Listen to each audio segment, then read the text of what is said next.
Thanks everyone for coming to this session, which is on the role of animal health in reaching net zero targets.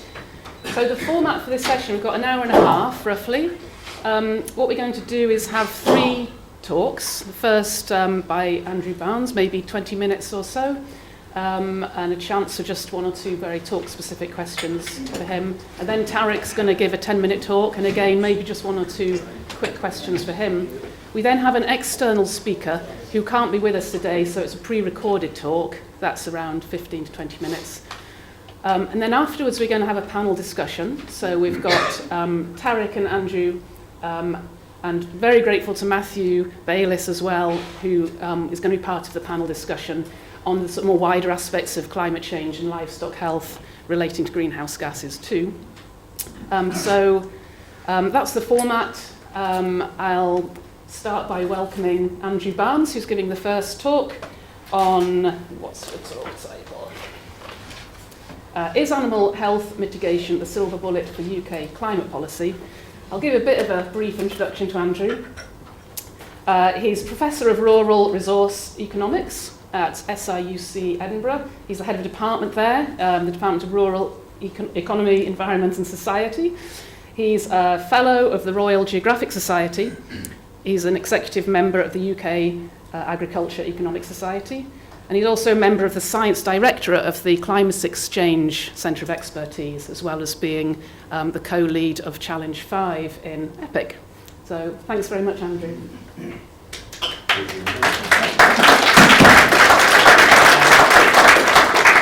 Thank you. You haven't seen the talk yet, so that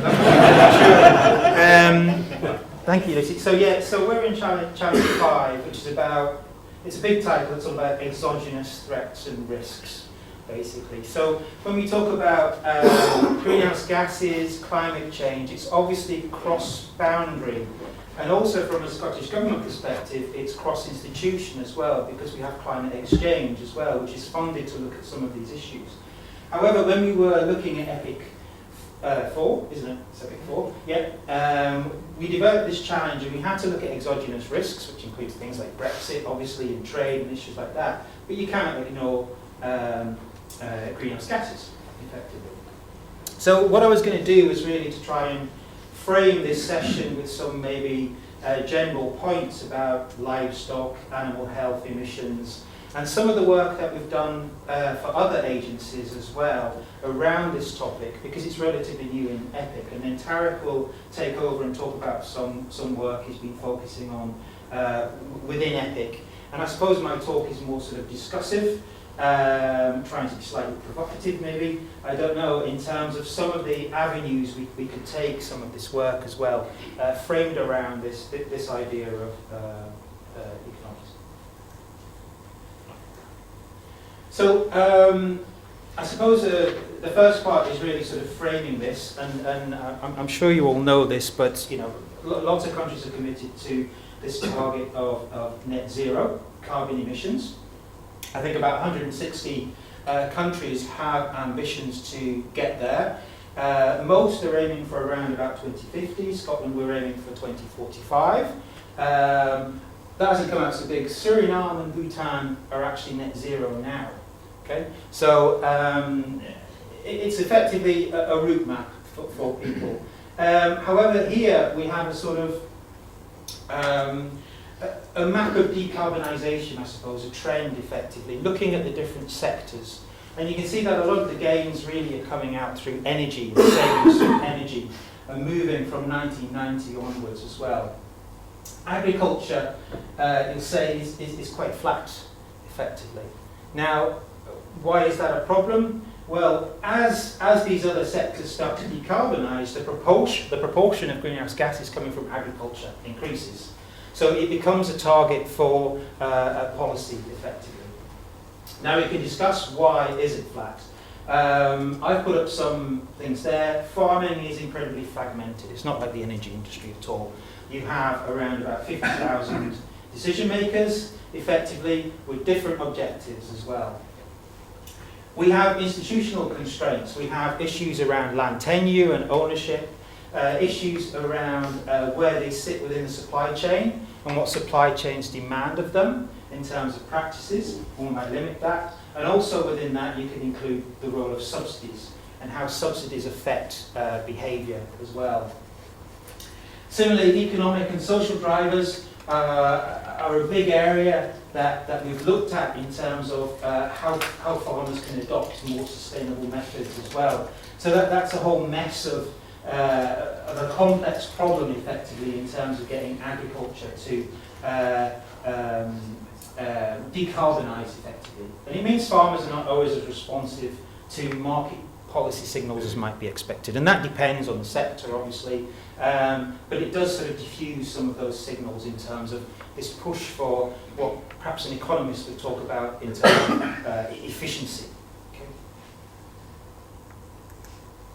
So to put it on the map, our colleagues Stephen Thompson and Andrew Moxie produced this, and they pulled apart the agricultural inventory just to try and see what is the, how does agriculture shape up in terms of agricultural emissions. Overall, they found about 7.5 megatons of CO2 equivalent. So that means that after transport, agriculture is something like the second or third biggest emitter in Scotland in terms of greenhouse gases. Okay. Also, what you'll see there, which is highly relevant for this conference, is probably just under a quarter of those emissions come from livestock, and a big proportion of that come from ruminant agriculture as well. So there are big issues there in terms of methane emissions, which we all know about. Okay, so it's a big chunk of Scotland's greenhouse gas emissions, and also livestock has a big role within that. Okay, so trying to reduce that pie effectively is important for us in terms of meeting our ambitions towards net zero. Okay. This is known as a marginal abatement cost curve. It's something we economists use to try and rank different approaches to technology. So there's a lot of work going on for the last 20 years, just looking at what we call mitigation measures. Okay, so these are practices that farmers could adopt, and we want to know what's their cost effectiveness. Is it reasonable to adopt this particular method on their farm? Is it attractive economically?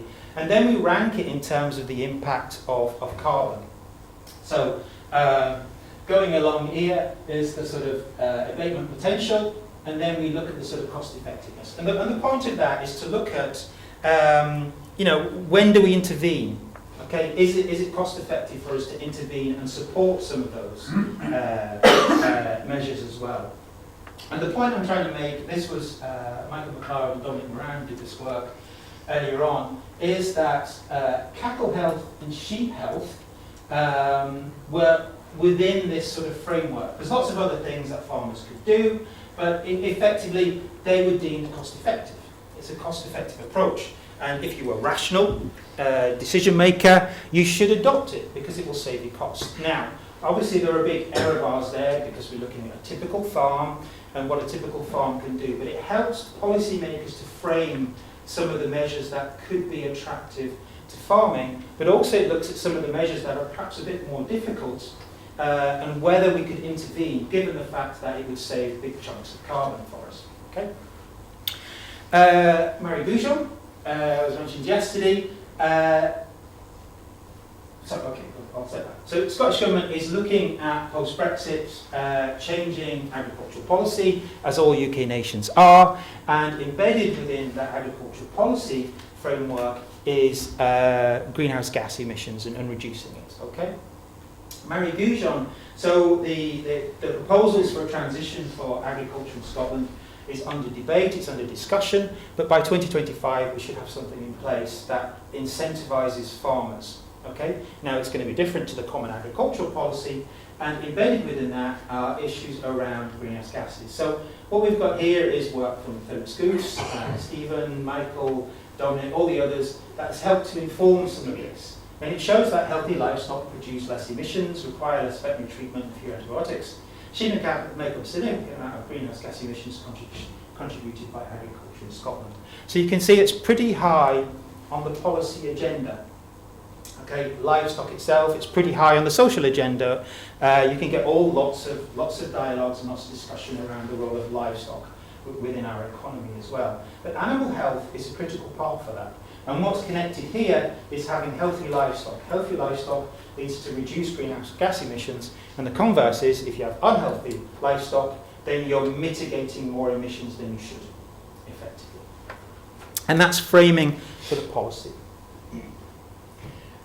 So that was the marginal abatement cost curve. What we did with English farmers was we had a 2-year project with DEFRA, and we took apart the marginal abatement cost curve. And what we said was, okay, we've got the MAC curve. These things that are below the line are just cost effective. It makes perfect economic sense for a farmer to adopt these measures because it will actually save them money. It will save carbon and save them money. Now what we did was we pulled it apart and we did lots of workshops with farmers in different areas. Okay, we went through industry, pulled that apart, and then we went to we had various workshops with farmers to ask them to rank what they felt was practical as well. So those measures that came out of the MAC curve that could inform policy to say it's cost effective, we then took to the farmers in terms of how do they see it in terms of practicality.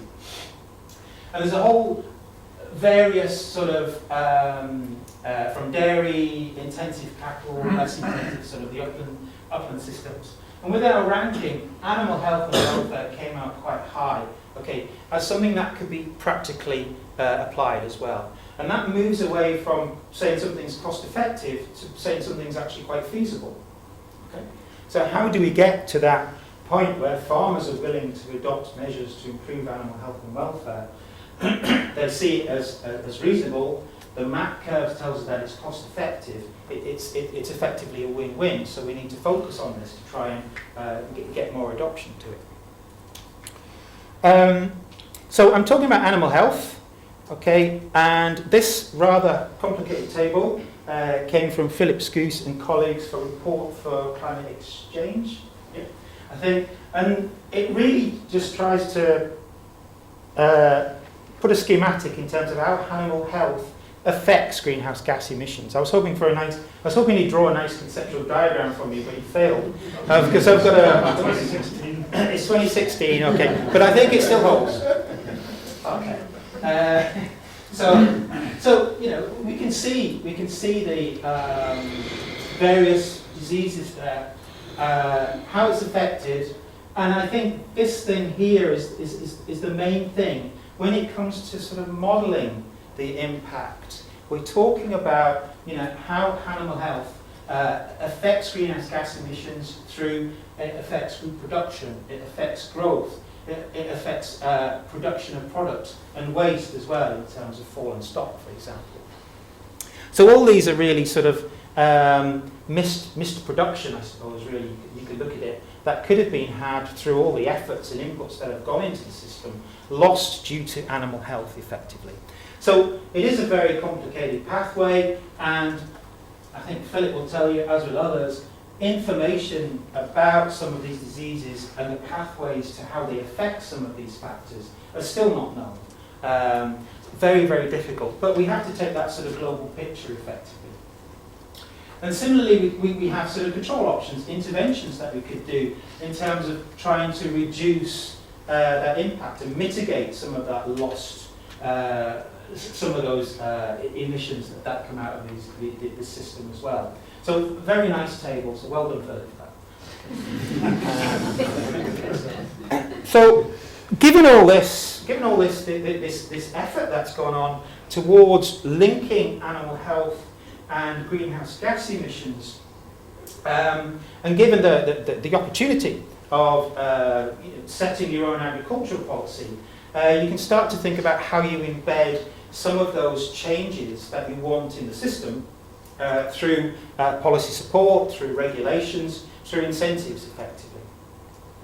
This is a DEFRA document that sort of set the path effectively towards adoption of land management schemes, but also the animal health pathway. And this is from Scotland, which is preparing for sustainable farming. And effectively, what it's getting you to do is identify some of the interventions like that you may want, like sheep iceberg diseases, for example, how you target them, and get a vet and talk to a vet about it effectively. So it's trying to focus that conversation, okay? And it's providing an incentive to engage with vets more in terms of that sort of thing. So these are examples of some of the animal health mitigations. Yeah, and as a case study, as I said, we haven't done much in EPIC on animal health. But one thing that we did do, which involved a number of people from the EPIC team, Philip, Amy Jennings, myself, and Michael McLeod, was DEFRA came to us because they were setting up their animal health and welfare pathway. Okay? And what that's really trying to do is it's targeted a number of key diseases as they see it in PRRS in pigs, gastrointestinal nematodes in sheep, and BVD in England because they don't have any eradication scheme. Okay? So what they asked us to do was to just sort of hypothetically first look and see what would happen to greenhouse gas emissions if we had an overall improvement in animal health. And then they wanted us to look at some of the disease-specific case studies. You know, how would we develop schemes and incentivize people to, sorry, Marie was involved in well, as well, BVD schemes, GIN and PRRS and pigs as well. So we ran workshops with stakeholders and farmers, we worked with DEFRA quite a lot to look at some of the issues, and we developed an Excel-based model so we could model some of these mitigation pathways. I suppose a hypothetical exercise was really just to take from the baseline of where we are, you know, what would happen if we moved to a high health status. So ADAS in 2012 produced some work looking at this quite amorphous concept of what we mean by high health. They defined it as disease-affected animals are treated to an optimal level in line with technical feasibilities. Now, I suppose that's what we call best practice, I suppose, optimal best practice. Okay, and what we did was we modelled it, or Michael modelled it, so there's an FAO model called GLEAM, which is more of a sort of carbon calculator, which is tailored for Scotland, effectively, and it's for the UK, and we looked at, well, what if only 20% of the population moved from the current baseline to this high health status, and would save a reasonable amount of GHGs. If we took an optimistic, which was only 50%, we could save considerably more GHG emissions. And what if we just took a theoretical maximum technical potential? Over the period of 30 years, how much GHG would we actually save? Okay, so it's not real. Okay, it's just modelling, playing about with a carbon calculator, and looking at uptake and changes in transition from the current industry to how many mitigations we could save. And it kind of just provides a bit of support to this idea that we need to promote this idea of best practice to promote high health, because we're getting GHG emissions, and if we do really push that, then there are big gains to be had, effectively. Perhaps my more complicated slide, which I'll brush over over time, is we developed a number of schemes. So for BVD, we talked to farmers. They shouted loud and clear, we need an eradication program for any of this to work. So we looked at a voluntary scheme, and then after 2027, a sort of mandatory scheme to save it. And you can see that effectively when you start targeting, there's only sort of slight differences. It is positive, but it's not as spectacular. And I suppose that's really when I went into this project, I thought animal health will have a massive impact if we target it, but it doesn't. Okay? When you start looking at it, you're really only looking at, say, maybe 20% prevalence, and what you're doing is reducing that 20% of prevalence. So you're comparing the GHGs you have from this 20% prevalence that are slowly going down and down through these intervention methods. Same for pigs. For pigs, we had a whole range of different mechanisms, a voluntary scheme, that then moved on into sort of a vaccination scheme and eradication scheme as well. And again, positive but reasonably modest impacts. And then I suppose gin is something that proved quite difficult for us to model, to be fair, because you have this constant resistance. So you could almost see it as a way of sort of cost, I suppose the economists call it out, averted cost in a way, and because you're going to have this disease prevalence, and if you don't treat it, then the GHG emissions will get worse. So what you're trying to do is trying to control some of that prevalence effectively. But the important point is that the numbers don't look as spectacular as we hoped they'd be, but still they're all positive. Okay? It still shows you that if you do intervene and target diseases, you will get a benefit from GHG as well. And I suppose that begs the question, is that enough? Is that enough? Are voluntary schemes with possible mandatory schemes enough to reach those sort of net zero targets? And this is from the IPCC, which I thought was quite a nice schematic in terms of transitions. This is where we were in 2022, and the choices that we're making, the interventions that we're having, the decisions about our pathways can lead to a positive outcome, or it can lead to quite negative outcomes, effectively. And I thought that was quite good to show you that we don't have very long, as we know, in terms of creating a change within the industry, effectively, if you want to push more animal health. If these schemes work, this animal health pathway works, it only really would come in effectively from 2025, 2027, which moves us along a bit more. Okay? Okay, so there's a time pressure here, and I suppose it's a provocative point. Is it enough to say, given the cost of intervening in our livestock sector, given that we have such a fragmented industry, given that they have all these different objectives, given that they respond to different levels of information, different nudges, if you so wish, is it worth the cost from other more perhaps radical methods in terms of if GHG is one of your targets? Then I think this is the second part of the talk, was really around some of the idea about the frameworks that we have for animal health. Okay, as I say, in EPIC, it's reasonably new, but it's not that. There aren't that many models out there that do put the link between animal health and GHG emissions. And this is the Global Research Alliance on Animal Health, which was really Seja, who's giving a talk as well, trying to produce a sort of model that looks at the effect of climate change on disease, but also what happens through the system in terms of how we could model future impacts and indirect impacts as well, bringing in a sort of much wider thing of climate modelling, epidemiology, economics, behaviours through adaptation, and so on and so forth.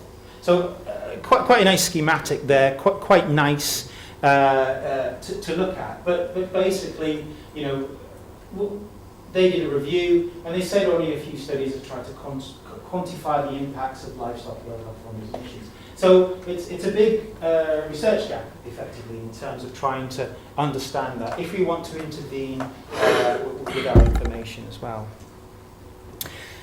Widening this out a bit more in terms of modelling, one thing that came up, which I think is quite important here, is this idea of a rebound effect. And what that means is what people observe, say, when we get more efficient energy, people use more energy. Okay? So it's almost, I suppose, Glenn was talking about uncertain outcomes, but economists would call it a perverse outcome, effectively. If you're improving animal health, you're improving reproduction. You're improving, all these things that are actually leading to more production. Okay? And if you target animal health, you could do that. Perhaps a more benevolent view is what you're doing is you're producing livestock that's from a more sustainable resource, rather than replacing livestock that's being imported, for example. You're almost offsetting it. And under, say, trade deals, maybe there's growth markets to sell, high quality, sustainable products to places that have perhaps lower quality in terms of sustainability. And there isn't much research in that, and this is why why economic frameworks, I think we need to move a bit more away from developing it in terms of, people are just driven by one thing, one price. There are other aspects there that could be brought in to negate some of these issues, at least recognise some of these issues effectively. If we are improving animal health, we have production that's causing greenhouse gas emissions that we may have to address. Another thing I was thinking about as well was really about restocking. And when we look at greenhouse gases, some of the impact on greenhouse gases is negated by restocking, effectively. And I was trying to frame it against this idea of decision-making frameworks. And a lot of the literature on restocking after culling is around the economic and biophysical decisions. Of course it is, because it's a private producer, they have to survive. Okay? And this is something from ASF, actually, which looks at some of that in terms of you have culling, you have zoning, you have surveillance, then compensation comes, and then you have to restock. Okay? So is it a sort of mundane decision to restock? Is that a triggering point? And this is work that Lynette Sutherland and others did a while ago that you might be familiar with, which is a triggering change cycle. Okay? And what that's saying is, it's using this term path dependency, and that's basically because the assets that we have, our history, are sort of putting us on a path to do things that we've always done, or not really challenge what we've always done. And this triggering event effectively will be economic succession. I think they talked about. You could talk about a change in policy, but is having an outbreak followed by compensation enough to trigger a change event to have some active assessment in terms of how you would restock, what you would aim for in terms of more efficient livestock, whether you should destock a bit more, for example. Those sort of questions might be framed in terms of perhaps another sort of behavioural framework as well. And I think this really forces a dialogue, I was going to say, about income traps and why are farmers restocking, certainly sheep farmers, effectively, in terms of production, they're restocking to stay sustainable. And what is well-being as well, in terms of moving away from bringing climate and greenhouse gas emissions into that framework of trying to understand decision-making and the consequences that we make. Excuse me. So, neoclassical economics, myself, we talk about rational decision-making. You make this rational decision, and that's good because the models work. It's easy to model that so that everyone's following a price and they're going to respond to that. And it's really powerful. And this here is the idea of buying a lemon, which you may be aware of. The economist called Akerlof. And he talks about the idea that the seller has different information than the buyer. Okay? So you have this information asymmetry.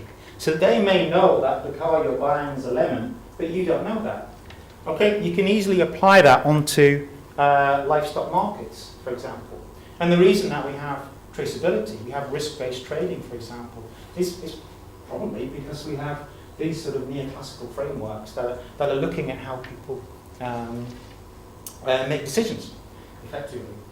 I mean, or should we start to move away from this idea that people are rational to something else? So one example of this is something you may be aware of, sort of donut economics, which is really a sort of elegant way to try to move economics to the 21st century. And there's a lot to unpick there. But one of the things that Kate Rader talks about is that we should move away from rational decision making towards nurturing human nature.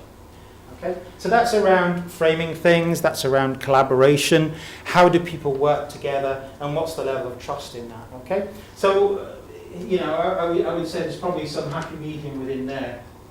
And I suppose also, we talk about the tragedy of the commons, we have private producers making decisions, following their need for sustainability, their production, what they've done in the past, for example, or is there a need for new economic frameworks there as well? And I suppose I put the One Health thing there, which was talked about yesterday in terms of the sort of system and how we view it.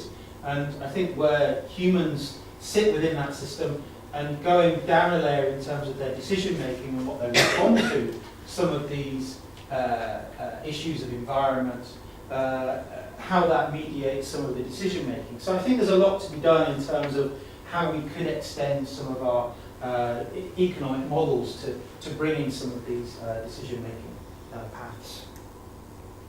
Finally, I just thought I'd put this up because we talk about hypothetical incentives as well, and there are a whole variety of things that people are using. If you think of the Netherlands in terms of trying to buy back land, for example, New Zealand in terms of taxing emissions themselves. So there's all a variety of interesting instruments that would affect a change in terms of behaviour, if we so want that change in behaviour.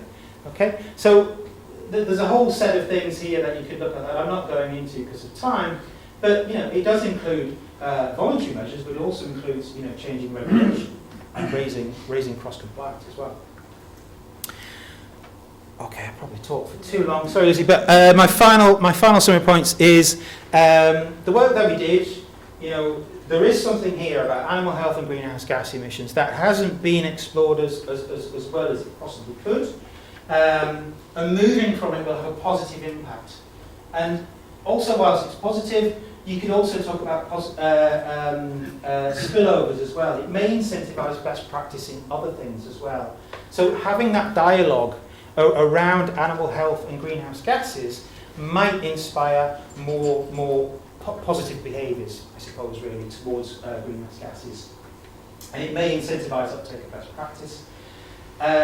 Behind changing frameworks for support is this idea that what we see now as best practice will become basic practice. So the regulatory baselines will increase over time. Okay? So if it's best practice to do a carbon audit, then by 2027 all farmers will do it as basic practice. Okay.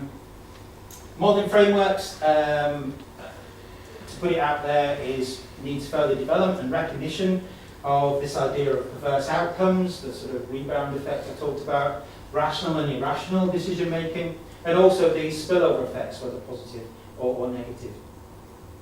And interventions and their efficacy need to be tested, but again, it's the same issue that we're coming across. That some of the data on these pathways are limited, and reporting of some of these and access to some of these data is a bit patchy as well. So that could be improved as well. So okay, so that's me.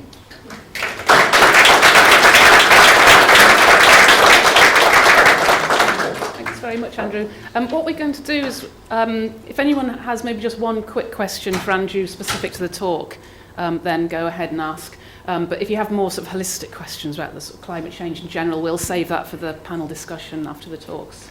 So does anyone have a question for Andrew? If not, we'll... No one? No one? Oh, Orla? Yeah. That was really interesting. Thanks, Andrew. Is there any work, so there's the... Oh, sorry. Orla Shortall here from the James Hutton Institute. I don't think this is on, is it? It's still recording. Okay. So you were saying that improving animal health has a modest reduction on greenhouse gas emissions, and there's rhetoric about if you reduce the amount of livestock in a country, that reduces emissions, but it could offshore the emissions. Is there any work being done on the net effect of the Dutch model of reducing agriculture size within a country?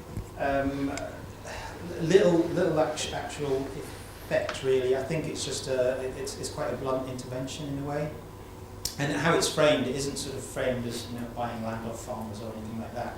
So I think if maybe I shouldn't say it, but yeah, I'm moving away. I'm trying to be political. So there's probably some work out there. I think it's an interesting intervention, effectively, in terms of moving perhaps some farmers away from that sort of path dependency, effectively, of what they've always done. educate and try to shift them. Okay, thanks very much. So the next speaker is Tarek Solomon. He's going to talk to us about the hidden carbon impact of animal disease. So Tarek did his PhD in Wageningen. He then has spent the last 8 years working in New Zealand for land care research in Auckland. He's done lots of really amazing stuff on the economics of biosecurity, carbon change mitigation, water quality management, and he's been part of EPIC and been in this country working with SIUC Edinburgh for about just a bit over a year, I think. Yeah. Thanks, Tarek. Thank you very much.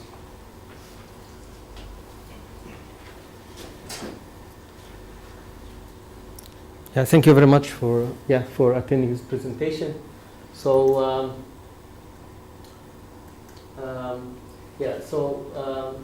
animal diseases actually are known to increase emissions from livestock through biological inefficiency and lower productivity. However, animal disease could also affect carbon emission through various market mechanisms.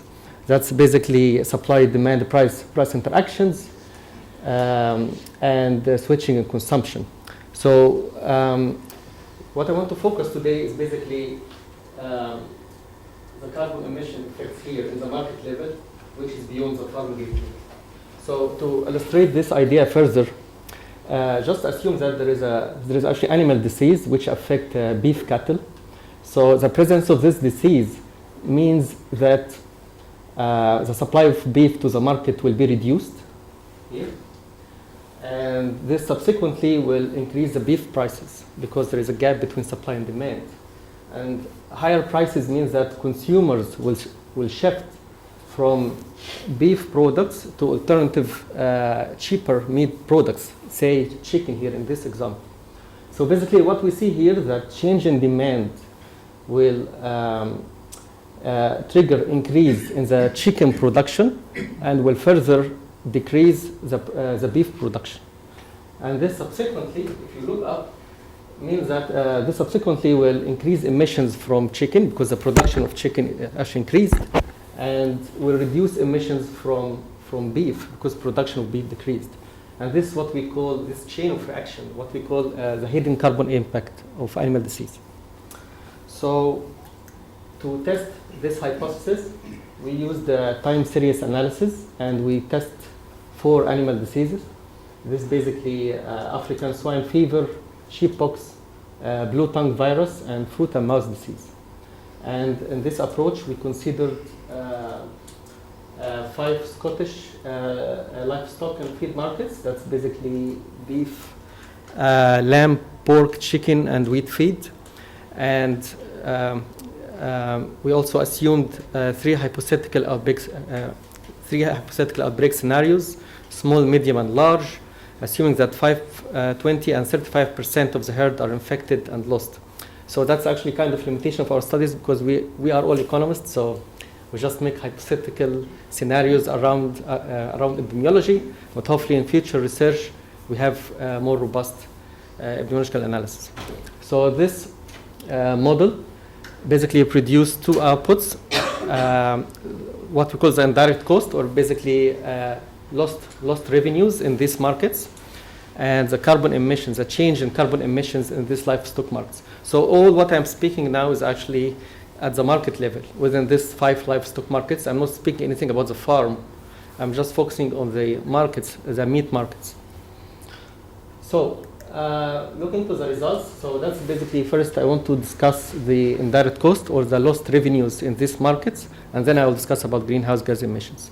So our results showed that foot and mouth disease lead to the largest lost revenue, or what we call indirect cost, which ranged between 5 and 53 million pounds. African swine fever led to the smallest impact between 1 and 7 million. There is caveats here that all these animal diseases impacts are based on exactly the outbreak size, which is not actually the case in reality, because we might see actually larger outbreak size for African swine fever than foot and mouth disease, say. So that means actually that this magnitude will be completely different. The second point I want to mention here that this is a net impact, which means that this is a sum of gains and losses in different livestock markets. So to illustrate this idea, if we look to the sheep box in more detail, we'll find here that the previous slide is basically the net impact or the sum. Yeah. So that basically is the sum of losses in the lamb market, which is equivalent to 13 million. Yeah. That's basically because the lamb is a host of sheep box, and the market itself lost a lot of production. Yeah. Which in turn means lost revenues. And there is a gains in the beef market equivalent to 8 million, and also gain in the chicken market equivalent to 500,000. So basically what we see here, that consumers are shifting from lamb consumption to beef and chicken consumption because due to higher prices of lamb. Yeah. So if you add all these numbers together, you get the final net impact that I showed in my previous slide. So moving to the second component of our analysis, the second results, which is basically around greenhouse gas emissions. So basically what we found that all animal diseases lead to reduction in greenhouse gas emissions. And this is mainly because when you lose a lot of production, you actually you are avoiding a lot of emissions, and also because consumers are switching from high-emitting meat products like lamb and beef usually to low-emitting meat products like chicken and pork.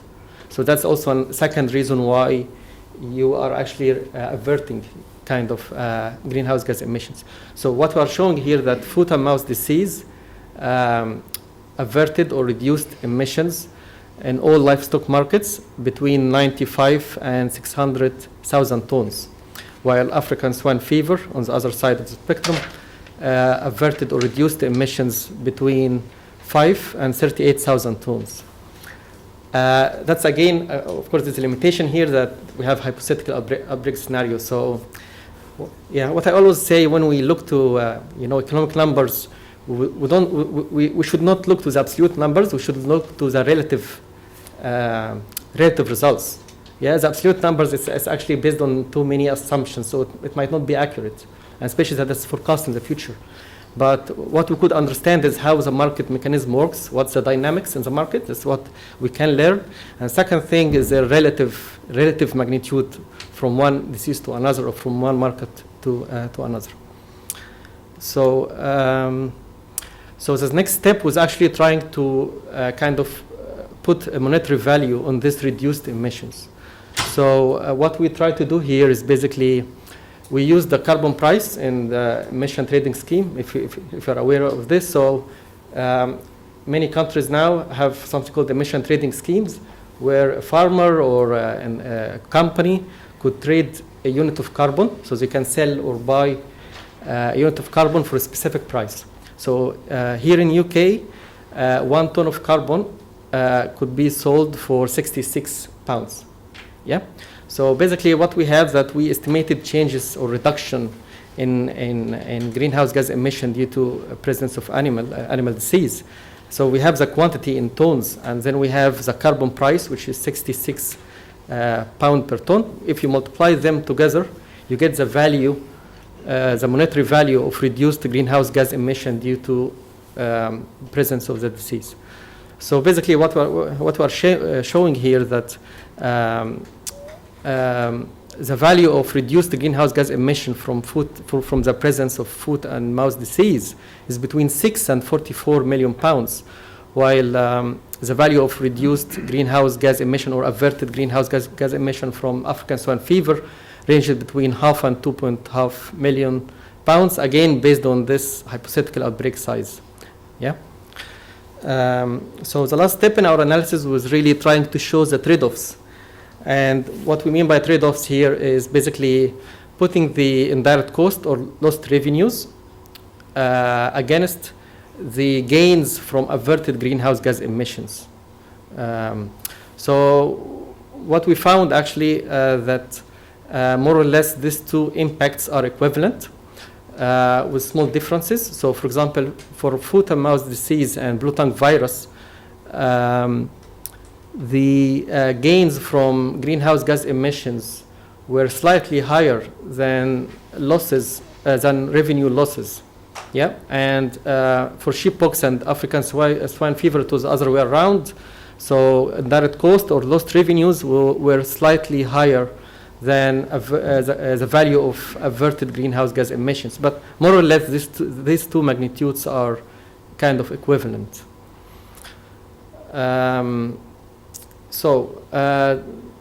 To conclude, basically, what we showed in this analysis is that animal disease pose significant cost on producers, definitely in terms of lost revenues, but also could create an opportunity to reduce carbon emissions from livestock sector.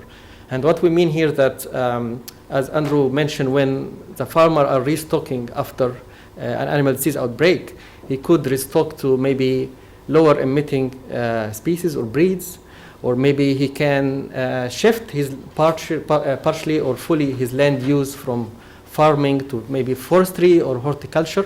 So there is opportunity here because you lost your herd, basically, that you could start a new business, new land use, or partially you can have part of your farm in forestry and part as livestock. So there is opportunity here, or to switch to lower emitting breeds. So this is a kind of opportunity to reduce emissions. Another point here to make that, in terms of policy, the current situation that the compensation policy are providing the farmers with support payments to restock. But restocking means increasing greenhouse gas emissions. And this basically undermines the advances that UK try to do to achieve the zero carbon target. So basically we have here two policies, which is a compensation policy for supporting affected farmers from an animal disease outbreak. And we have another policy, which is a climate change policy. And basically both are working against each other. Yeah. So what we are calling here is actually maybe just opening a discussion, a debate about the structure or the design of the compensation policy. So maybe the support payment should be conditional, like the many other new agricultural policy here in UK, conditional on sustainable restocking. So you restock in sustainable way, or maybe just provide additional incentive to the support payment to again restock in sustainable way. So yeah, I mean you could kind of do this restocking approach in more with more consideration about not to revert exactly to the square zero where you have a lot of emissions from livestock, and you could reward or penalize the farmer. If he did not do it in a sustainable way. So that's one of approach to think about it. Final point I want to mention here that what we did here is basically trying to capture the economic impact and the carbon impact at the market level. However, we actually acknowledge that there will be also impact at the farm level.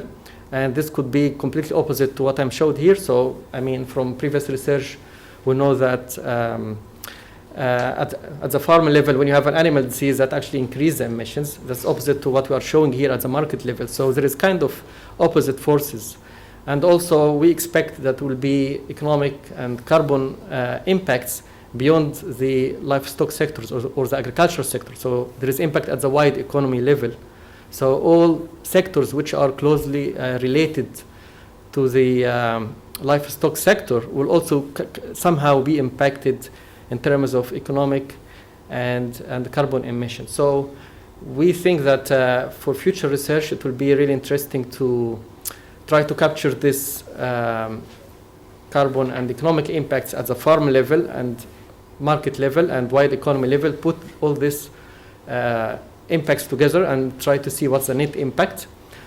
Also, it would be interesting to look actually beyond economic and beyond carbon, look, for example, to nutritional effects, animal welfare effects. So there is actually too many other impacts beyond really, economics. Try to monetize as much as we can so we can show the trade-off. If we can't, we just quantify them in physical units or even in descriptive way, so we can have really holistic kind of assessment where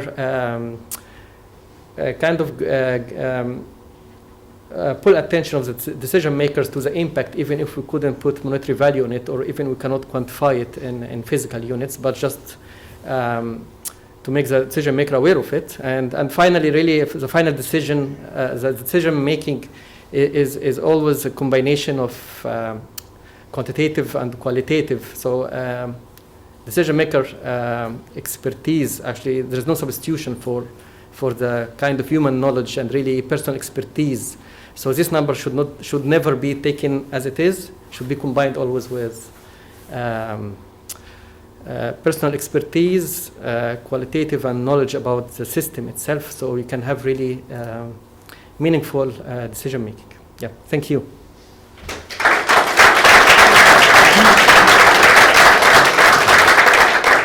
Thank you very much, Tarek. We've got time for just one quick question, I think, but we do have to move on after that. Hi, thanks, Tarek. This might be incorporated in your last comment there, but do your calculations account for the carbon costs sunk in rearing animals that don't make it to market or take longer to reach market, and in the additional costs of rearing more replacement animals?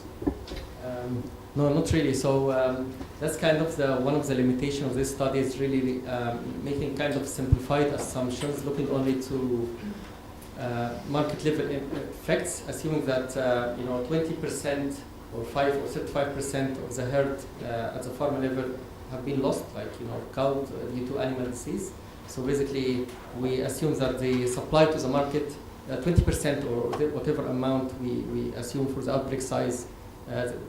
The same proportion in the supply to the market are actually kind of disappear.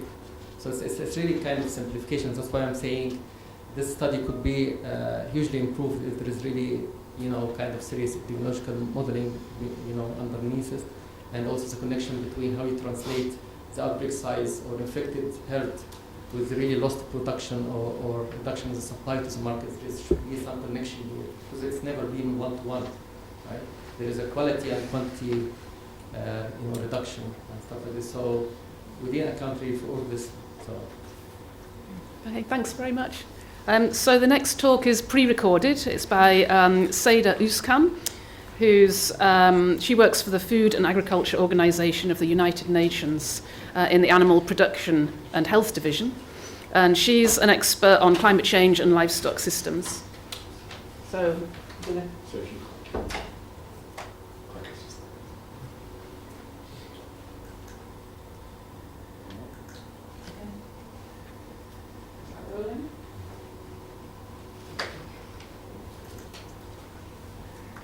Hello everyone, my name is Seda Özkan. I'm a livestock and climate change specialist at the Food and Agriculture Organization of the United Nations. And today I'm going to be talking about how to capture animal health in national climate goals.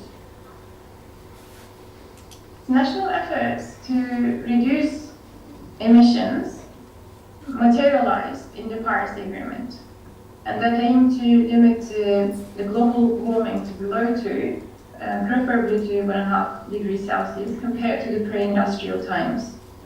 And nationally determined contributions, NDCs, the countries submit to UNFCCC every 5 years, serve as the backbone of achieving the goals of the Paris Agreement. Because in their NDCs, countries basically set certain targets for mitigating the greenhouse gas emissions and adapting to the change of climate change. And these plans also define how the countries are going to reach those targets. So there are conditional and unconditional targets. So why animal health? Because animal health has been identified as a no-regret option. No regret meaning technical and or financial priorities, which if you reduce the disease will maximize the benefits. And these could be environmental, socio-economic benefits, For example, reduce greenhouse gas emissions, improved food security, or enhanced community resilience. When animals are faced with health conditions, the impact is at multiple levels. One of the immediate impacts of the disease in the animal's body is that the animal reduces the voluntary feed intake. But not only that, the digestion, absorption, utilization of nutrients can be significantly compromised, especially in the case of gastrointestinal parasitism. Maintenance requirements, especially those of protein, may increase. The availability of nutrients for maintenance may reduce. And that would make the animal more vulnerable to challenges that were otherwise easier to control because their immune system is compromised. So when the animals are sick, they are cold more often and their reproductive life reduces. There is increased mortality and the growth rate slows down, weight at different life stages reduces, product quality and quantity also reduce. And the effect on the environment is mainly through what we call reduced production efficiency. And looking at dairy cattle, what stands out in the literature is that increases in greenhouse gas emissions can originate from removal of discarded milk, reduced milk production, prolonged calving intervals, and culling. So there is some research that identifies the impact of certain animal diseases on greenhouse gas emissions, but they are underutilized, especially when it comes to reporting the emission reductions in the national commitments. And this is a map that shows how the livestock management is being captured in the new or updated NDCs. And the countries with dark blue color refer to livestock management in the context of mitigation adaptation. Those with light blue color include it only in the context of adaptation, and the countries shown in orange color refer to it in terms of the mitigation measures. The countries in gray color do not mention livestock measures. So of the 148 countries that have submitted new or updated NDCs, and that's as of November 2021, 74 of them refer to livestock. 14 include animal health, but only 4 of them refer to animal health in the context of mitigation and or adaptation with mitigation co-benefits. So most countries are actually lacking greenhouse gas emission reporting methods, which can adequately capture the benefits of improving animal health in greenhouse gas inventories or the NDCs. But when it comes to including it, there is no standardized way of including animal health or improved animal health interventions in the commonly used methodologies for inventories and NDCs. And here I'm mostly referring to the IPCC methodology. And to tackle this, we wanted to find out what was causing this and whether a framework could be developed to facilitate a better inclusion. And we came up with 3 major areas of work that we need to tap on and improve. The first one is the methodology, and that is regarding to the MRV, monitoring, reporting, verification systems, data systems, the approach, and I mentioned T2 here, but we're going to dig a little bit more into it in a minute, and parameters. The second one is enabling environment, and this is about institutional arrangements and capacity development. And finally, the needs in terms of research and innovation. So here in the methodology, I'm going to talk about the tier methods, because tier methods basically determine how we report the greenhouse gas emissions, how countries report the greenhouse gas emissions. And there are 3 tier levels: the Intergovernmental Panel on Climate Change give guidelines for. The Tier 1 being the most basic, and Tier 3 being the most advanced, Tier 2 being intermediate. So if you look at Tier 1 approach, that uses fixed values for greenhouse gas emissions per head. It assumes that greenhouse gas emissions of all animals, same species we're talking about, at different ages, health, or breeding status, the same. So it assumes they don't change over time or in relation to health status. So Tier 1 methodologies are actually still very widely used because of their relative simplicity and limited data requirements, but they're based on default emission factors. And as you can imagine, if you're using this method, the only way to reduce emissions is to reduce the number of animals. Whereas in Tier 2 or 3 methodology, we can better account for the impact of management, such as diet, animal productivity, on greenhouse gas emissions in different production systems as well. Because emissions varying over time can be captured in this method, it's essential to use this method when making climate policies in the sector. So I mentioned 4 countries referring to animal health in the context of mitigation and or adaptation with mitigation co-benefits, and none of them actually reported the impact of all such measures on greenhouse gas emissions, and we're assuming it's because of applying Tier 1 approaches. So for Tier 2 methodology, we need data, and this is what we came up with to explain how this can be, what kind of parameters exist, what kind of parameters we need. So drivers of change feed to the decisions made at management level. And what is needed as Tier 2 activity data and parameters are placed in the colored boxes. So purple one referring to animal numbers, blue are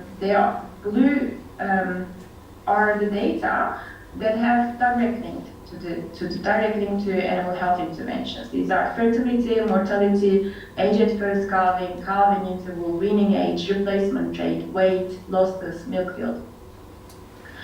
The data in green, they have indirect link to animal health interventions.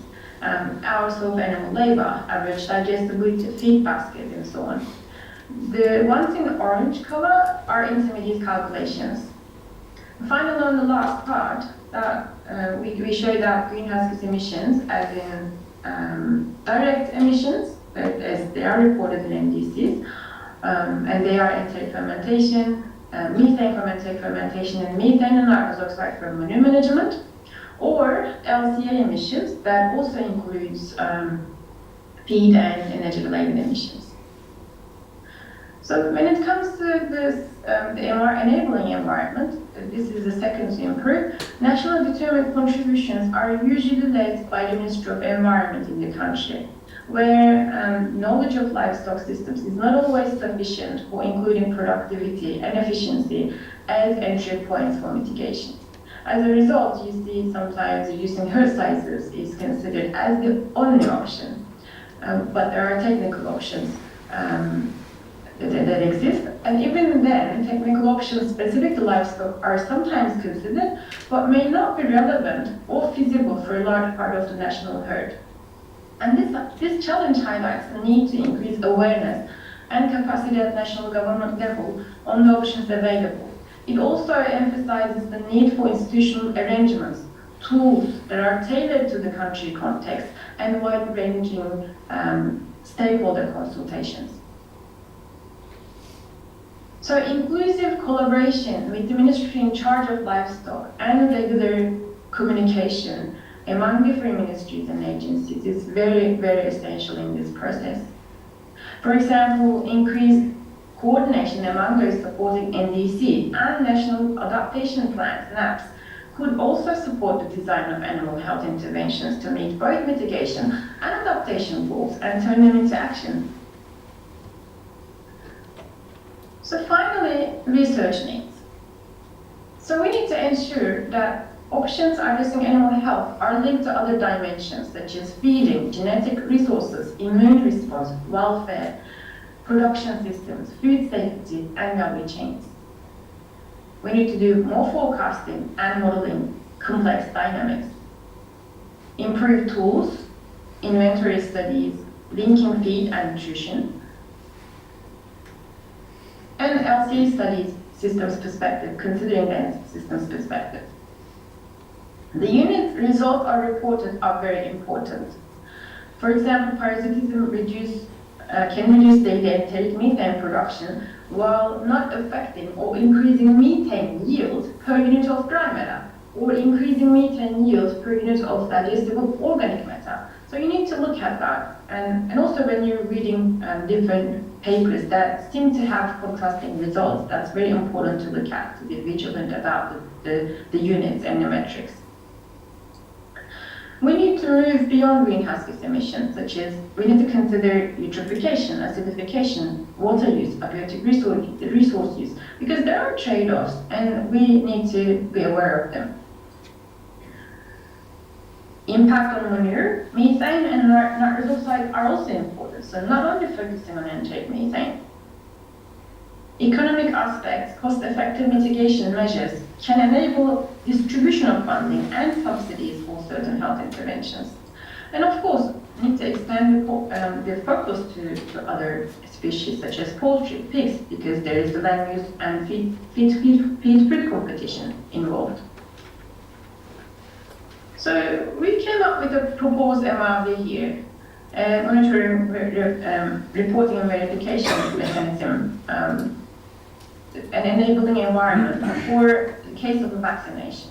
So the preconditions to supporting this intervention, to this MRV results to inventory indices are awareness raising with government, capacity building on methods, tools, coordination with other subsectors, and if vaccination is provided through a large-scale project in the country, then involving the project management unit. So once these are in place, in the process, the first step is to establish the baseline of the emissions using Tier 2 or 3 methodology and using the activity data we just talked about in the previous figure. And this can be supported by vet services, farm monitoring systems, and so on. The second is to assess the impact of vaccination, reflecting the need to capture animal numbers or herd parameters and feed consumption and methane emission factor. And the data requirements here can be supported by research and extension and industry data. And the final step here is to calculate the change in emissions and monitoring it regularly. And this is through selecting an appropriate tool and considering the LCA emissions, again, considering the systems perspective. And here the agents responsible for MRV system can facilitate this phase. And if you look at the green part on the left, that's enabling environment level, responsibility of MRV is decided by the government, but with stakeholders involved. And finally, data collection and maintenance should be comprehensive, and it requires an inclusive approach and the government's lead. So some concluding remarks. Currently, the impact of impairments in animal health are generally not included in the national greenhouse gas inventories or NDCs. So we need at least Tier 2 methodologies. Tier 3 is better, but that's more data demanding. A data collection and maintenance system needs to be established that includes the stakeholders right across the sector. Life cycle assessment and system perspective needs to be considered. And that's also to account for the reduction in indirect emissions due to improved animal health. For example, feed consumption might increase. Capacity of governments and partners needs to be enhanced. And to calculate the emissions with Tier 2 methodology and to account for impact throughout the value chain. So a lot of these animal health improvements are currently achieved through large projects in low to middle income countries, reflecting also for other countries the need to get involved in such projects. So I'd just also like to take this opportunity to mention the Animal Health Network, that's Animal Health and Greenhouse Gas Emissions Intensity Network of the Global Research Alliance. I'm one of the co-leads.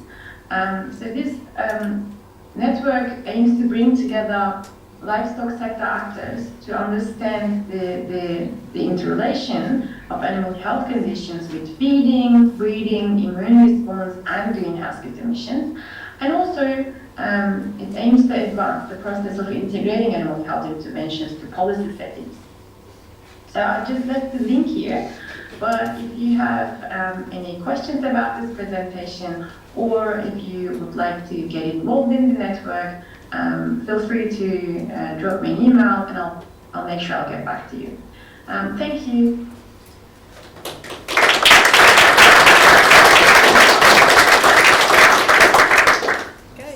So we've now got 15 minutes left for a panel discussion. So that's going to be led by Teresita, and I'll let her introduce herself. And we've got Matthew Bayliss and Andrew and Tarek as well. If you just come to the front and over to you. Thank you. Yeah, hi everyone. So for those who don't know me, I'm Teresita Suarez. I'm part of Challenge 5, working on these topics regarding climate change. So I want to start by giving the floor to Matthew Bayliss, who was widely introduced yesterday. So in the interest of time, I won't be going through his bio again, but he is an expert on animal health, veterinary epidemiology, and infectious diseases. He's based at Liverpool, and we would love to hear from you, Matthew. So I'm gonna open the discussion. So the idea of this session is to be provocative, push boundaries, challenge thinking. So please be brave and expand on that. So I'm going to start by probably we would be interested in knowing about climate change, how that would affect diseases in the UK. So, for instance, which diseases, and if they are focused on vectors, or if you can also mention livestock systems. But yeah, the floor is yours. All right, okay, thank you very much. Yeah, I'll try not to be too provocative, but... or if you want to, yeah. So just to make clear, I mean, I guess my background in this is very much on the other side of the discussion we've had this morning around the impacts of climate change on animal disease, rather than the impacts of animal disease on greenhouse gas emissions and climate change. So going to that question, you know, what diseases? I usually say that it's hard enough predicting the past, and only a fool would try to predict the future. And it's very easy to get this completely wrong. And actually, I don't want to pick on anyone, but I will pick on Beth, because Beth and I use this story a lot. Beth and I, back in 2004 or 5, as part of the Foresight project at the time, the government's Foresight project, were commissioned to predict what was going to be the future of blue tongue. And we predicted that the UK would get to be at risk by 2030. And the next year, we had blue tongue, which just shows how wrong you can be. Even though you're great experts in this subject, you can get it completely wrong. Sorry, Beth, but you know, it was a real lesson that the greatest experts in these diseases can be surprised by what happens.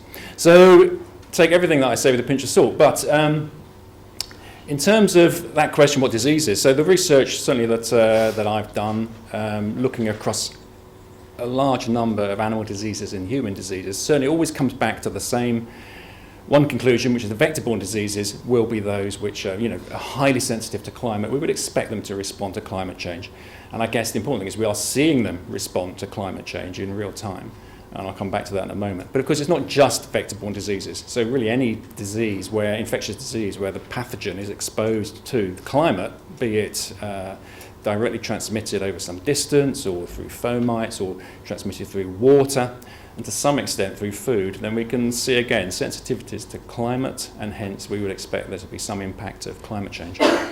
So really, I think a study that we published a few years ago, but also studies that have come out of ECDC, conclude that about 50, 60, 70% of infectious diseases in total we would expect to respond to climate change, some more than others. Going back to the vector-borne diseases part, which it's very hard to imagine a vector-borne disease not responding to climate change. We are literally seeing it happen now. I've mentioned blue tongue, which was a big surprise back in 2006, and my group's work and others show that there is an impact, a trace of climate change. There is a signal of climate change in what happened. But the mosquito story, I think, is really scary in that, in the last 10, 15 years, the country's been invaded by at least 2 species of mosquito, one which is the vector of dengue, one which is a really good vector of West Nile. We've got West Nile being transmitted in Northern Europe, and I'm actually slightly surprised that we don't have West Nile at this stage, but I'd certainly put money on us getting it any time very soon. And then Yasutu virus. We actually have in central London a mosquito-borne virus that can cause encephalitis in people being transmitted. And just coming out now is that it's spreading further north. So we're seeing this happen. And, so I think we really have to watch that space as far as vector-borne diseases go. Probably more than many others. Is this open? Yeah.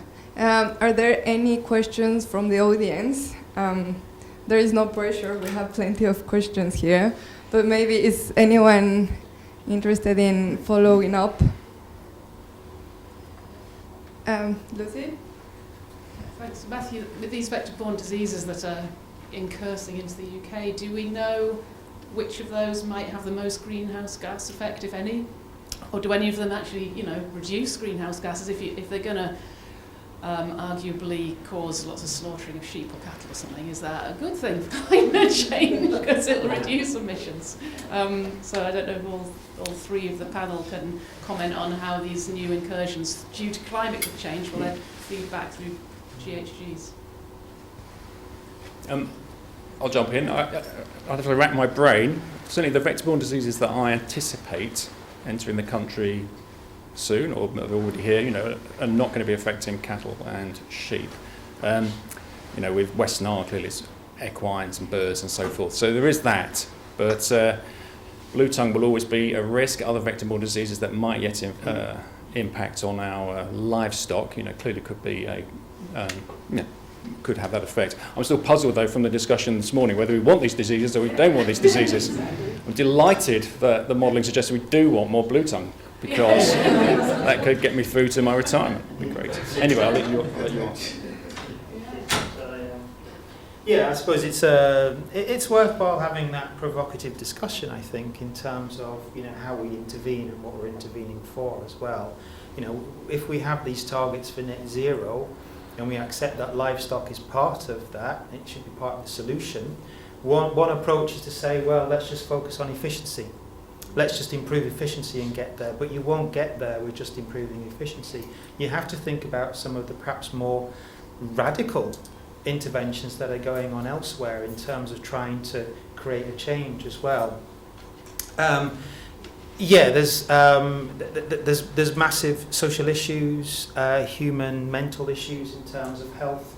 Those things we haven't covered, which should be covered within a framework as well. But I think it is worth having the discussion and just saying, well, no, we just compensate for this disease. Farmers just restock, and we'll somehow get to net zero as well. So it was really just pushing it out there as a kind of discussion point as well. Let's put it into context. Upland beef and sheep farming isn't profitable without subsidy. So if you have to provide more treatments, vets going around trying to report this, it's going to be a hell of a cost. It's going to add an increasing cost in terms of making these interventions cost effective as well. So I don't think it's a black and white question. I think there are all different shades here, but I do think it's worth thinking about other interventions and other approaches. Okay, so great. There are so many questions. So first here. Hi, Sheila Vose. I guess my concern with all of this is that we seem to be focusing very much on a climate change target without looking at consumer behaviour. If all we do is end up offshoring emissions, that's not actually going to solve the world's problems. So do you have any suggestions about how we deal with it in a wider perspective rather than focusing on things in this country, which I totally accept we can control, but we aren't necessarily going to solve the problem? Okay, so yes. Well, I suppose Seda, let's bring to Seda, she was talking about national determined contributions as well, and that should be a sort of collaborative exercise. But as you said, only 4 countries mention livestock. So it's not going to happen collaboratively and forwardly. But I think that's probably quite an important takeaway message, is when you look at these commitments that these countries have made, and I put up the net zero targets, only 4 of them even recognise livestock within that as well. So it's going to be very hellish difficult to try and get collaboration on this when it's not even recognised within legal commitments.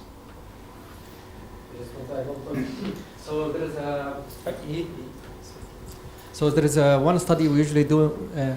We usually do in our field. It's called carbon leakage. So basically, you try to find out if you reduce your emissions at home, is this leading actually to increasing production overseas and therefore increasing the emissions overseas? And basically, what you try to figure out is, for example, the additional costs that you impose on your producers, such as, for example, carbon pricing. Is it large enough to lead to this leakage, or actually it's small part of the total cost of the producers that it will not actually affect the selling price of your home producers? So basically there will be no leakage. So this kind of determining the additional cost you are putting in producer, how big is it from the total cost, will determine how much leakage will happen. So definitely the government should do this kind of study to determine if you are just like reducing emission at home but increasing overseas. So from the global level, basically done nothing. Just make a comment as well. So Sheila, actually, I really appreciate the comment, because I wanted to say I think we've got the role of the consumer here is critical, and we heard how clearly with an infectious disease outbreak we might get reduced supply, putting prices up. But my recollection, I can't remember whether this was 96 or 2001 or whatever, but when we had, let's say, the variant CJD cases, I think it was, and the price fell out for beef. I mean, the issue is consumers didn't want to eat beef anymore. The price collapsed, and then loads of people started buying beef. So actually, the consumption went up again very quickly, just because of those effects of the prices. So I do think that the role of the consumer in all of this is going to be absolutely critical, and So I'm gonna go Maria. Mine was actually the same as Sheila. Oh, okay. There's a microphone there. Yeah. Hi, I'm Sarah Govan from Climate Exchange. I've got an unanswerable question, I think. So, Seda's presentation demonstrated that animal health itself is a system. One of the things I'm conscious of from the work we do in Climate Exchange is that all of this is part of the land use, forestry and agriculture, whether we're looking at the actual emissions counting or whether we're thinking about how we move towards 2050 in terms of adaptation and mitigation. And I guess my question is really around how we try and take all of these different details and assumptions and uncertainties back to the practicality of the decision making in terms of systems within systems, because we have to think of it as wider land use. And that's why I say it's unanswerable, but that's the kind of thing we're trying. How can we have this conversation between disciplines and sectors and decision makers without going, it's all too hard? Yeah. So who wants to go? No?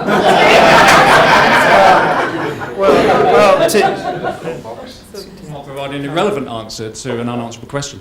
So I'm not going to answer it at all, but what really struck me in a lot of the discussions this morning is, actually this assumption that we even know how much disease we have, and clearly assumptions about how big outbreaks would be. And one of the things I've not heard mentioned is the global burden of disease studies. And I think we'll all know about the incredible impact that the global burden of disease program has done for estimates of human disease, and the precision and the additional information that that's providing about human health.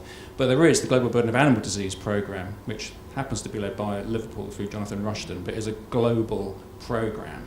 And I think that will be a really important component of improved estimates of these impacts of disease on GHGs and so forth, because we need to know how many animals we've got and what is that burden of disease.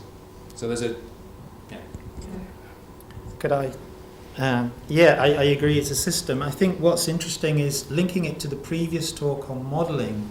They were looking at all the predictors, things like increased woodland, that sort of thing as well. You know, within the wider context of Scottish agricultural policy, moving towards planting more trees, for example, more regenerative agriculture, a circular system that may keep the disease within the system as well. So some of those aspects could be considered within that sort of system level approach, and how we model disease considering the past, but also in terms of the dynamics of what we expect from land use change in the future as well, driven by these policy needs.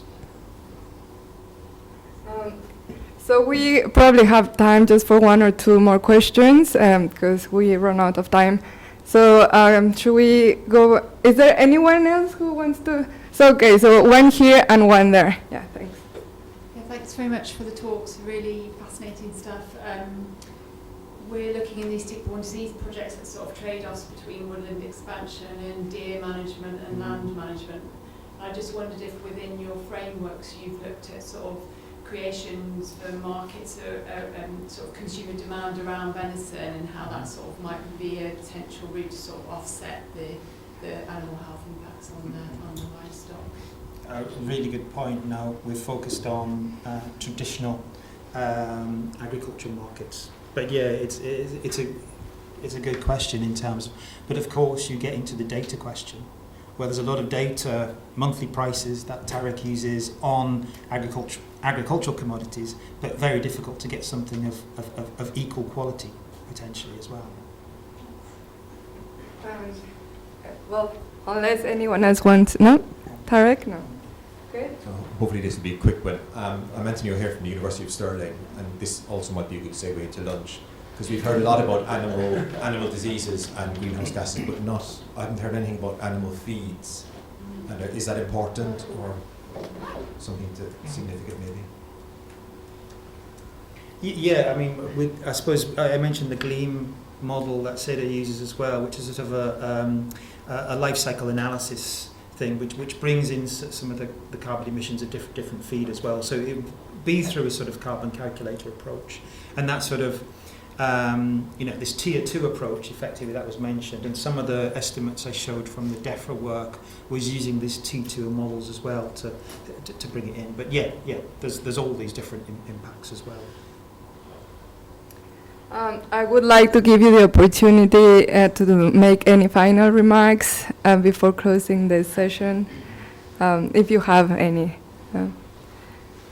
No, thank you for the questions. I think when we put this together, we knew it would be provocative, but I think we are at a time when we do have to start asking, what aspects of the system do we want to keep, and what aspects of the system do we want to change?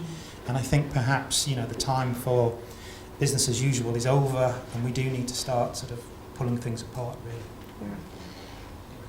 Yeah, thanks. I guess my final comments would be, clearly, what we are seeing globally is really rapid changes to climate. It feels like that. And the sort of shocking news we hear about the latest climate catastrophe going on in one part of the world or another. Clearly, the time to act is now, or actually the time to act was 50 years ago. But it still feels as though we don't yet, the systems that we have created are so complex, we still don't really know how they even work, let alone how to tackle these problems. So it just flags up to me some real major sort of alarm bells that we don't yet know what steps to take, or that we should have taken even 30, 40 years ago.